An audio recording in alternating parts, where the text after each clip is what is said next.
Most things that never get done because they never get started. You wait, and wait, and wait, and wait, and you wait so long that the thing doesn't even matter anymore. And the days turn to weeks, and the weeks turn to months, and the months turn to years. Years of mediocrity is what causes people to be bitter. If you want to get around bitter and complaining people, get around people who are not seeing much activity. They're bitter, they're complaining, they're cynical, and they're jealous because nothing is happening, because nothing is going on in their life. And if you want to stop that from happening to you, wake up in the bed and know what you're going after. Get up out of the bed with an agenda. When you have an agenda, you don't spend time worried about how you feel, because it doesn't make any difference how you feel. You woke up with something to do.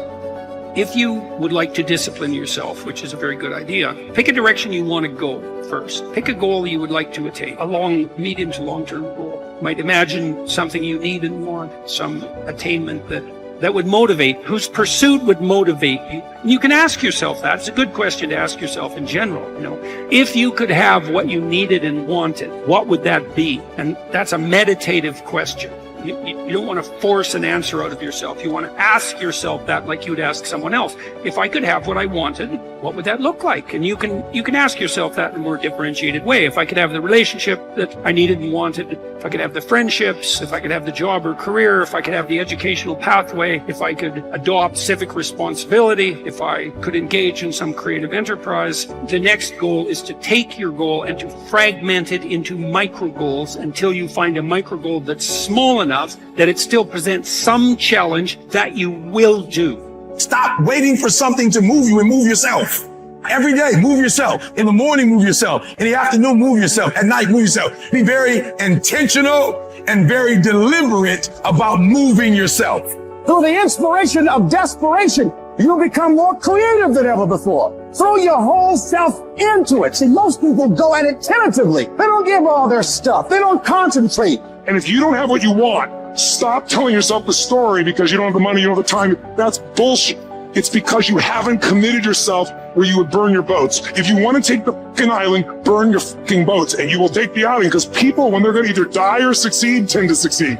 Stand up for your dreams. Stand up for what you want in your life. Decide that your life is so meaningful to you, that you love you and you love life so much that you're going to stand up for something you want. You don't want to be a spectator. You want to get out in the field where the action is, and you will be amazed. After the struggle, there will be a calm period, and things will begin to click for you. Come out here with what you got. You don't have enough money? Don't worry about it. You got the dream. You must be patient, persistent, and positive no matter what. But aren't there some guarantees you can give us? Yes. You're going to die. You can't get out of life alive. So I'm saying to you, you got 6 months to live. Live your life now. Live your dreams now. Start acting like this is your last day on the planet.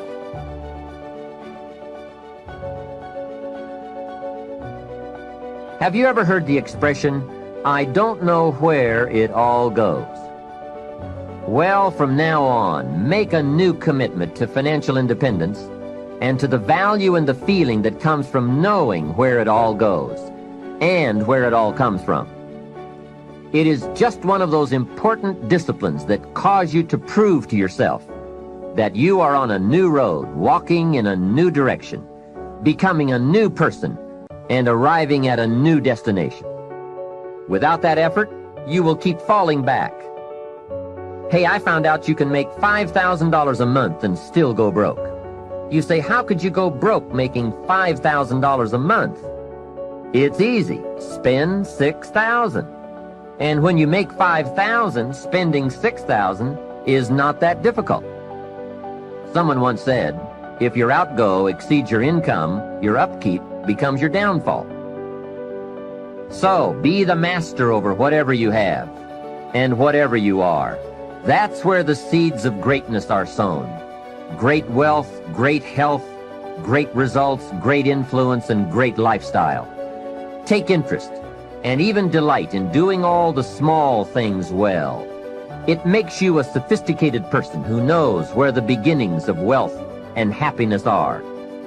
There's a Bible phrase that we could quote here that would be appropriate. It says, If you will be faithful over a few things, the small things, you will someday be ruler over many things and major things. That's it. That's the philosophy that counts. Let's say that you can pick your level of competition in life to some degree. Okay, so let's say you pick a level of competition where you're always winning.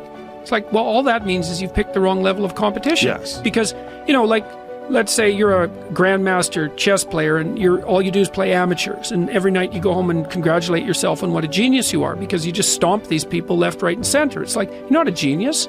You're a dimwit. Right. What you should be doing is playing people who are beating you as much as you can tolerate. Right. So maybe that's 40% of the time. Maybe it's 60% of the time. But that way, because to be a winner, you want to be disciplined. You want to know what you're doing. And then you want to be on the edge where your skills are being developed. And if you're going to be on the edge where your skills are going to be developed, you're at a place where losing is always a possibility. Because otherwise you're not pushing yourself beyond your current capacity. And so one of the things that I've outlined in 12 Rules for Life is a theory of meaning. Because meaning, as far as I'm concerned, the sense of meaningful engagement is the antidote to malevolence and suffering, essentially. Because you want to have a life that's so engaging that you think, despite the fact that I'm limited and that we're mortal and that life is tragedy and there's evil in the world, despite all that, this is worth doing. And I think that there's a technical meaning that genuinely exists, and that's the meaning that you get when you're in a domain where you have some discipline and some skill. So you're laying out your competence and your ability, but you're simultaneously pushing yourself to develop past where you are. That's really engrossing. And what that is doing is expanding your competence. And so life is suffering and betrayal in many senses of the word. But you can adopt a way of traversing through life that is more powerful than the tragedy and the malevolence. The art of true living in this world is more like a wrestler's than a dancer's practice. For in this they both agree to teach a man whatsoever falls upon him, that he may be ready for it, and that nothing may cast him down.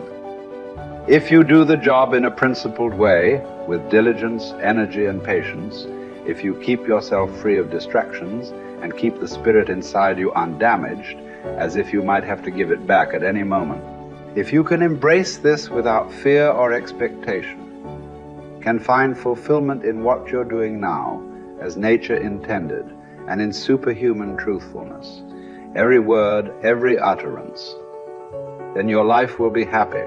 Your ability to control your thoughts, treat it with respect.